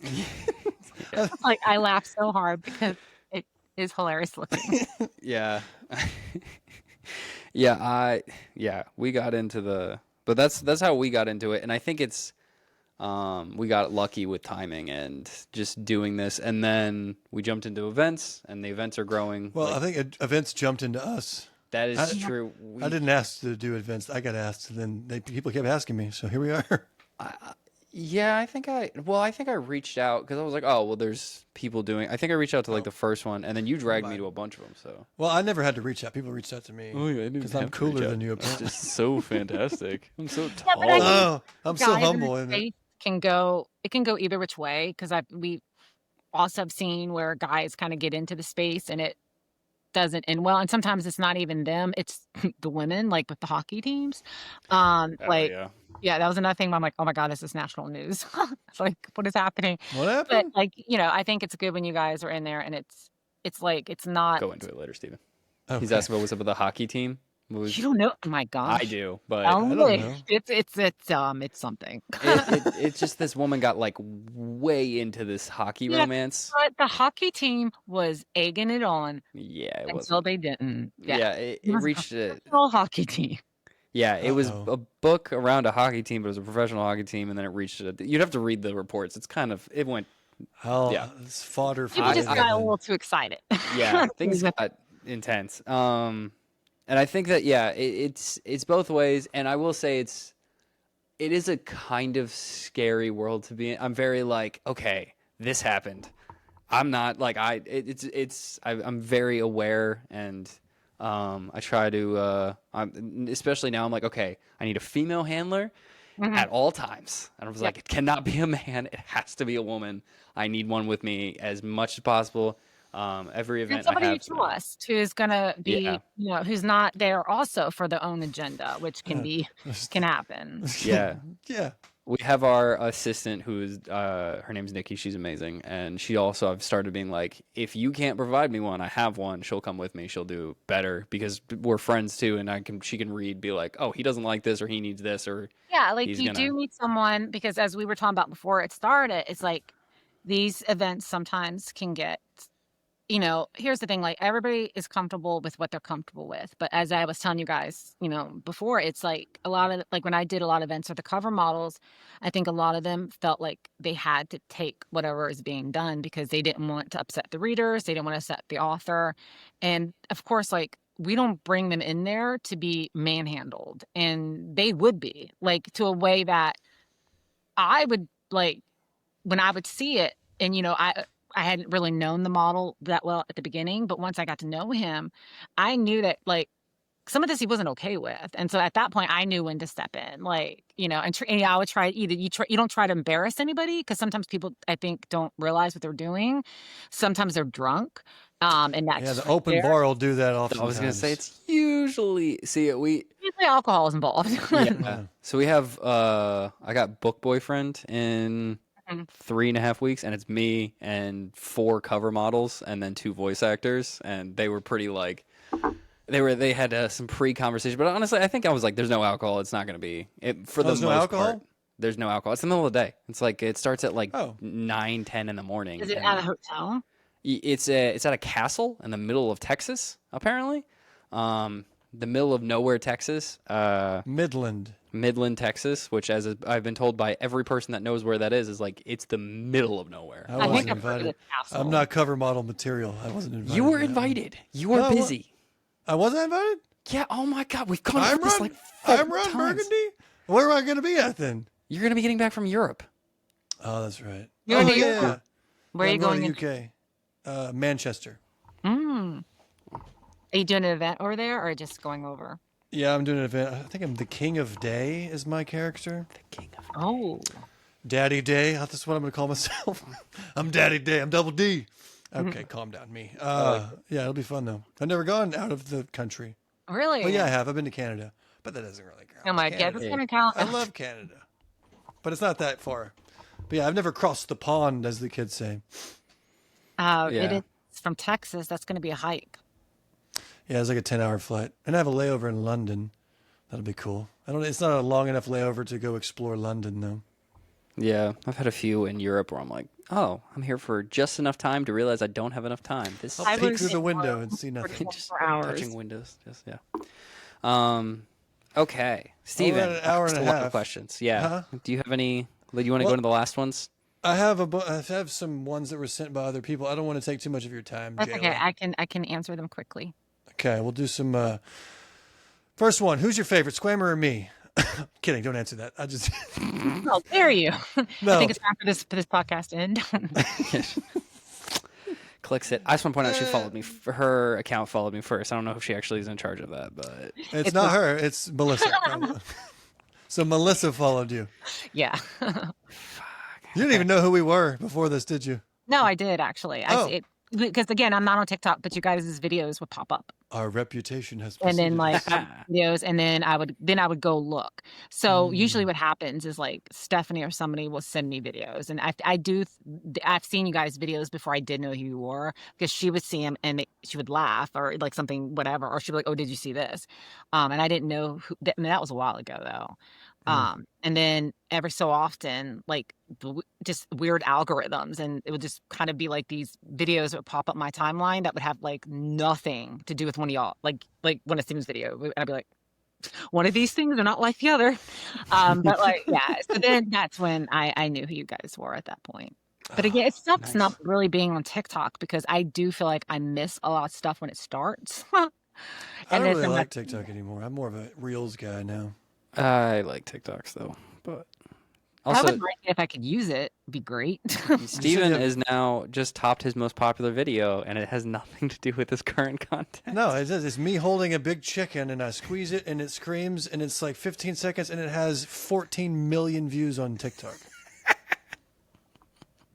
You know? And I can't build any engagement off that stupid video because it means nothing. funny. They're not going to follow me because of my book stuff now, which is what I care about. Do you have from the chicken? Or is it some random chicken? No, it's like one of those screaming chickens, but it's a huge one. Oh, it's not a real chicken. No, I'm not killing chickens. No, He's not squeezing it and it's crying. It's not like the hey from Moana or anything where you just No, it's a toy. I got it at Spencer's Okay, Gifts. I thought it was a real chicken, and you're Okay. I'm like, you're My just bad. making. What were you doing? He's I was torturing a trying. I was chicken. I was trying to 14 write. million views. I was trying to write a chicken romantasy book, beast romantasy. Anyway, okay. Question. Real questions. Go ahead, Steve. Megan asked this. Megan is one of the people from the Fantasia event. She says, thoughts on Squamer as Reaver and Steven as Niktos at the bowl. That was my Just question. said she hasn't seen us what we look like. No, No, you've seen I the stuff. saw Steven as a Nick. Sorry, you got me saying it. Niktos, and I saw you Is it without. Niktos or Niktos? Is Niktos? I say Niktos, and I Okay. also say Niktos. Yeah, I actually So- changed. Yeah, I changed the names, but I always say Ash. That's how I get away with it. Okay. But it's really I spell it as Niktos is what I spell it. So as, but I for some reason was getting Niktos in my head at the same time, and it was messing me up. So And I you saw- don't know. So You said the audio books is Niktos. I was like, yeah. Yeah, no, they don't always ask how to pronounce something. really?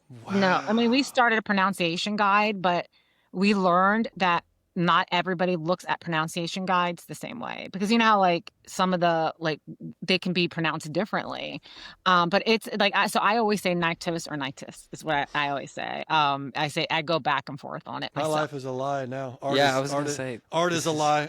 Nothing is real. Everything's You wrong. know, it's not as bad as the Lux series. The character's name is Damon Black, and they pronounced it in the audio Demon Black for 4 books, 4 whole books. I figured you would have a say in your own book and its pronunciation, but perhaps Like I'm wrong. once they start, I mean, the problem with it was now they're finally redoing it now. 10 Mm. years later.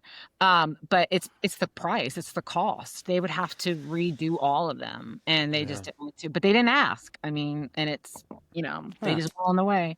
But no, I thought they looked great. I mean, anytime I see anybody dressed up as any characters, I'm always blown away because they're always amazing.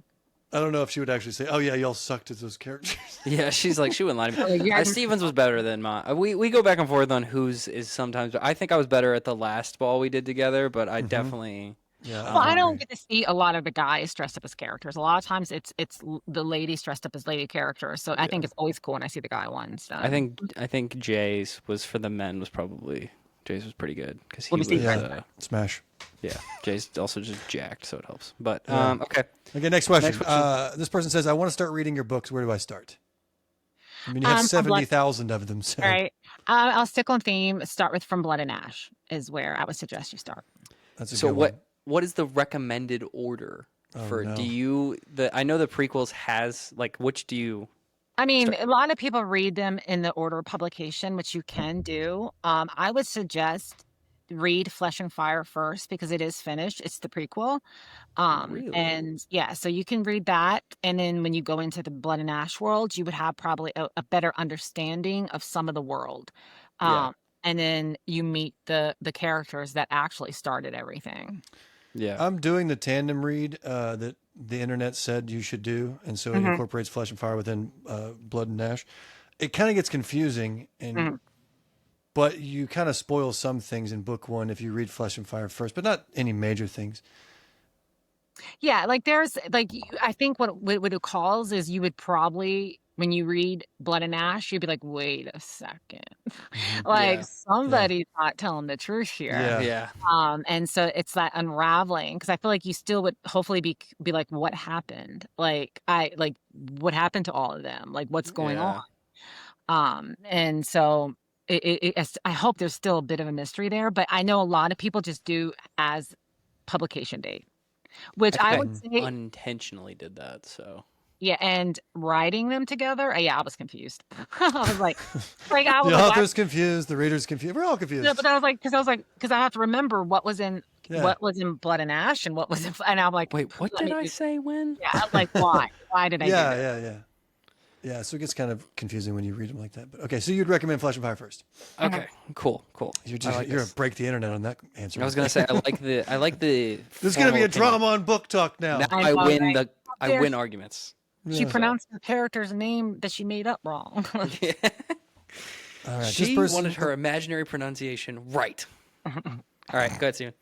This person says most unique trinket that someone has given you at a Polycon. Oh my gosh, I get a lot of things. A lot of it's downstairs, some of it's up here, but I would say probably the coolest thing actually was so I had a huge crush on Theo James, and they had gone to the reader was from England, and he was at an event, and they got me a signed autograph for him. Which was cool, but at the same time, I'm like, maybe I talked about him too much on the internet. It has spawned that much of a response, yeah. Yeah, but that was like one of the most unexpected. Somebody did give me an Ouija board. That's sitting somewhere. No. It's And she took it home. Yeah, well, it's from this show Supernatural. I never opened it, but it's here though. Yeah. I am currently on season 12, I think, of Supernatural. So I really think that series, kicks off when Misha Collins Castile, who Castile is based on. I just spelled the name a little bit different, and it's pronounced. Every book of mine has a supernatural reference in it, and it was really hard in fantasy to do that, other than the names. So Squamer is going through Supernatural right now. He loves it. now I'm like mentally thinking, I'm like, oh dang. yeah, so the names are pronounced differently and spelled differently, but that's where the name kind of came from. Was that? Okay, that's pretty awesome. All right, I didn't know that, but okay, cool. This is a weird question. I don't know if it's okay. So this is what we got. Why is JLA scared of cornfields, wiener dogs, and six-toed cats?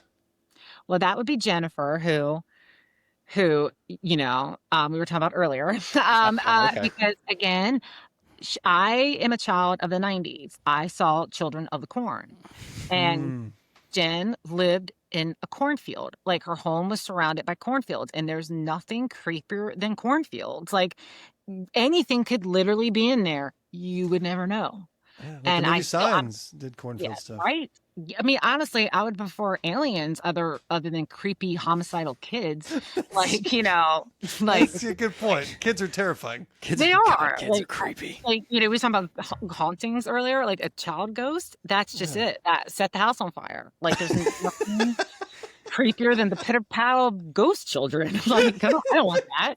You know what? So Actually, true. there's a fair point. There's an episode of Supernatural where they're actually not anything supernatural. It's just kids that are like Yeah, kids are they're creepy. inbred, and Tell- they were I the don't- yeah, that was the creepiest episode. It was the fact that they weren't like a demon or anything. It was just a regular inbred human haunting this house. Yeah. It's just the cornfields. And I'm surrounded by cornfields now, and it's just I just don't a know. nightmare. I've seen it on Stephen King. Yeah. Do your alpacas? Do they protect you? Are they? No, they could care less. Like they don't like people. Not mine.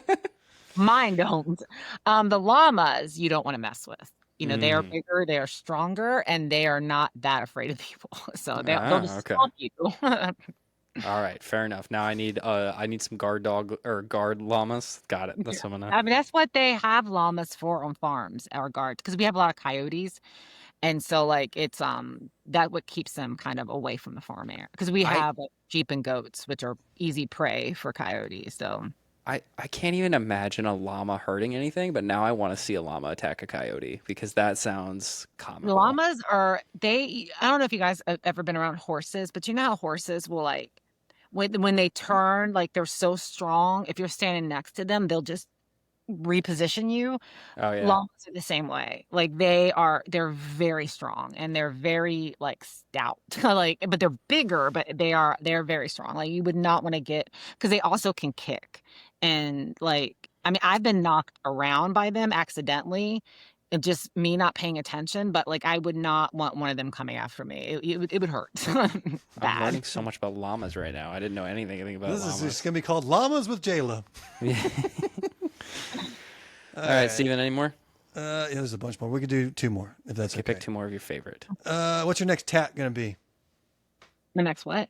Oh, Tattoo. I got this is brand new. It's I was gonna say the teal. one on your arm looks new. Oh yeah, That's it's pretty sick. Is that a yeah. Draken? Yeah, it's a Draken, got the little blue. I'm gonna get the flowers filled in. That's sweet. I don't know. I don't know. I need an idea because I am like, you know, My face. my face like, get it like right here on the chest. Yeah. No, I have no zones, which is like the elbow area. Yeah. Yeah, and the inner arm is not a place that I enjoy because, like, obviously these do creep around, and Yeah. the tattoo artist, as you can see, he's like, you can handle it, and he'll just start doing it, and I'm like, yeah, this is great. Yeah, the center of my chest is still the worst I've had. I have 0 tats, so. Yeah. Really, tattoos, really, yeah. I didn't know that. It's Do I look like a tattoo guy? you could have tattoos. Yeah, How many yeah, tattoos do you have? I have, so I have 3.5 because I have a half dragon. It's not finished, cause, and then I have 3 small ones because I started doing an event sleeve. So every time I go to an event and they have a tattoo artist, I'll get the small tattoo. So Yeah, I had them do this one at a Polycon, which was a bad life choice because I was writing so much. sheesh. Yeah, I will. If they have them in a Polycon next year, I will get a tattoo there then too. So. Yeah, it was just don't get them on your hands. Should have thought that one through. That think- will happen, but I don't have like the stereotypical like skull, so I think I'll do that next. I have. Yeah, I have lots of skulls. So Yeah, I like skulls. I just haven't got one done yet. So I mean, I do have one hidden, there, but it's not like what I would. Hidden Yeah, the like one- Jayla behind a bookcase. yeah. Sneaking out. Sneaking out. Yeah, the next tattoo I want is a lot of girls when you ride a motorcycle you'll get the skull face mask, so it's just the mouth. I was gonna get a girl's eyes and then her wearing a skull mask on my hand. That's what I want next. Me so. too. That's crazy. No. No way, Steven. I thought we were getting pants together for your first tattoo. That's what, if we get 100K on YouTube, we're gonna get a pair of pants. But yeah, that's, Yeah, the that's first whole thing. episode we had was I have so many questions. yeah, the first episode we had, I made a joke about getting a tattoo, and I was like, the problem is it's just pants. But what I said was it was pants. What I meant to say was I'm wearing pants, and I'm going to an event, so I'd have to take my pants off to get the tattoo. But I just said it's pants. And he's like, "You're getting a tattoo of pants?" Yeah, So that's why I was like, what do you mean? yeah. So ever since then, we've said that if we hit 100,000 by the end of the year, which we're at this rate, we're not. Yeah, we're not gonna get it. But if we we'd did, get we're gonna get it. pants. Yeah. I think I said whenever we hit 100,000 subscribers on YouTube, Fine, I'm getting fine, pants. fine. Because by then, So we'll are get you actually going to millionaires. get like full pants, or can you No, kind just of like a little- eat and just get a little pair of pants? Yeah, I little think we pants on our decided thigh. we're gonna get like one, like on the thigh. I'll probably When get I it right was- above the knee. So When I was younger, the tattoo I always wanted to get, and I wouldn't get it now, is I always wanted like when they do the angel like wings on the back. When yeah. they do the full, I always thought I wouldn't do that now, just because I would be like, oh, the healing spot for that would be just obnoxious. But I would- want full back tattoo. So I want I want to get the. Have you read the Lord series by Chantal Tessier? I want to get the Lord's You skull always on bring my that back. up. The Lord series. I love that book. Those they're books are good so- books. They're so good. I haven't read them. They're a know little we have- dark, Steven. We restocked They're, them several they're times. too dark for my little personality. They're darker with than my I think you would bluey enjoy. cup and all with your my bluey good cup stuff. and everything. Is that really a bluey color? Yeah, I love Yeah, bluey. every episode he has a bluey cup. In one episode, he struggled to pronunciate like 50 words, and he's like, "It's because I didn't bring my damn bluey cup." Yeah, I had a fourth wing cup. And it Your was good jacking luck. me up. Yeah, it's just good luck. All right, one more question. What is the one character that you're most like that you've written? Oh gosh. Um, Probably, I say if people have met me and they know me, they would probably say I'm most like Kieran than I am any Mm. character. Yeah. So you like? I Never have mind. a very Never mind. I like casseroles. No, There you go. I have the same type of sometimes dry personality that where maybe my face just looks like I'm not reacting to it, but the inner monologue is, a little bit different. Mm. I say I probably am a lot like him, and probably a lot like probably Damon Black, which is funny that I'm more like the the guy character, just I was because like, this is a lot of men. well, no, I think it's because like I I do have like I'll just leave it at that. Like I'm trying to think of like just my like sense of humor. I think Mm. sometimes like I can like I seem to be able to write those characters a lot better. And it's not just because they're a male character. I think it's the world in which I'm writing in. It Mm. fits Mm. those characters, especially like Blood and Ash. But I would say it with that. And again, I'm going to say another guy is probably Reaver. Like She's just, yeah, I it's all think the it's very also bland sense of humor like ones. I think it's because it's just they amuse me so much, and I feel like there is probably little bits of my personality in those characters. I really like the way you write dialogue. That's really hard to do, seemingly, for authors, is make believable dialogue, and you seem to Thank you. do a really good job doing that. That was when I read book one from Blood and Ash. I was like, this is like really good dialogue between Castile and Poppy. So yeah, well Thank done you on so that. much. I that is one thing like I have heard a decent amount of people say, and that honestly is like, I mean, look, I've been writing for a long time, but there are days where I feel like I forgot how to do it. And I'm just like, oh my God, is it? Like, whatever I had, it's gone.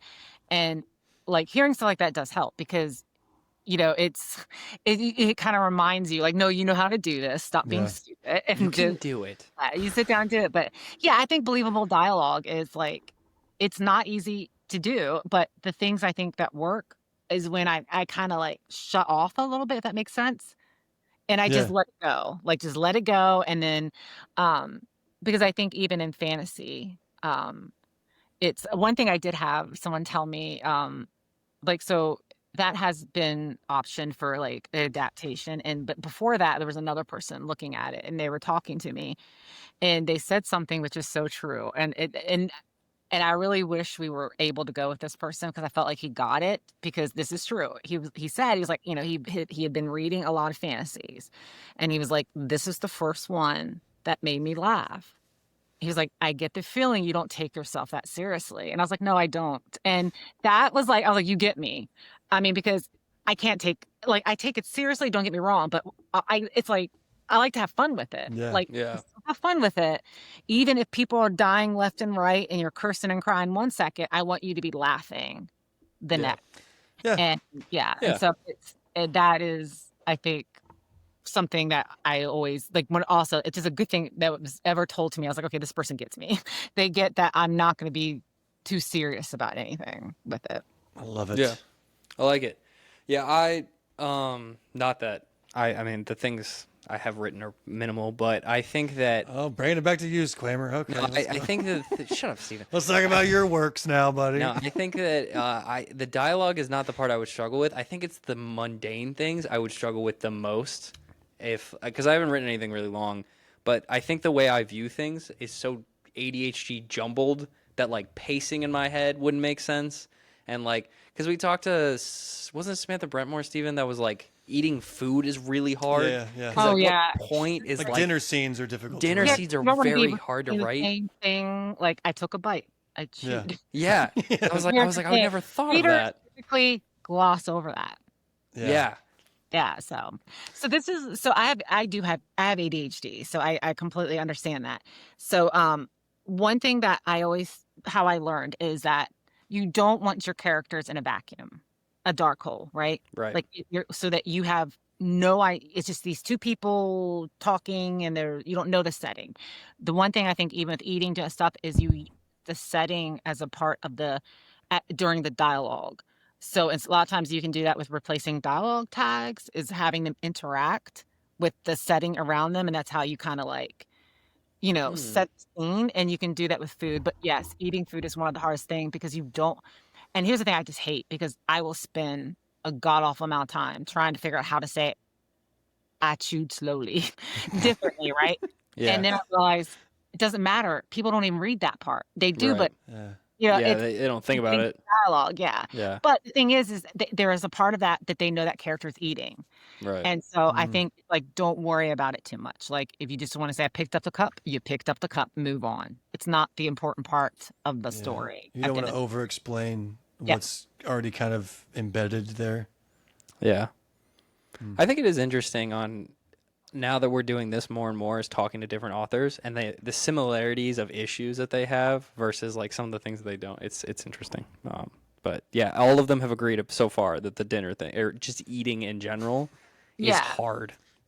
Also because I personally eat like a caveman, so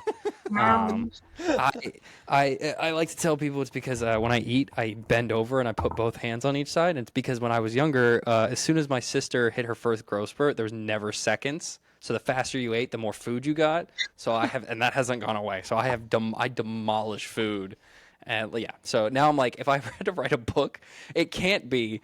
And he demolished his plate. Yeah, he has eaten. He's finished an entire plate. His date, on the other hand, has only taken 2 bites. Like, like he's already done eating. Yeah, that would not. Glasses. Yeah, wouldn't be helpful for this scenario. All right, Steven, I think that's. This is the longest podcast we've ever done. Yeah, we had a lot. Well, yeah. Sorry. Thank you for coming and joining us and taking the time. Of being here with us. I appreciate you. Thank you for letting me be here. Yeah. Okay, so if anybody wants to follow you, if they don't know where would that be? You can find me on Instagram, underneath my name, and on Facebook. I have a readers group, and I know someone's trying to get me to reopen an old TikTok account of mine. But if you do follow me there, it will not be me posting whatsoever. Not going to even pretend. Like, really I can't. Selling it.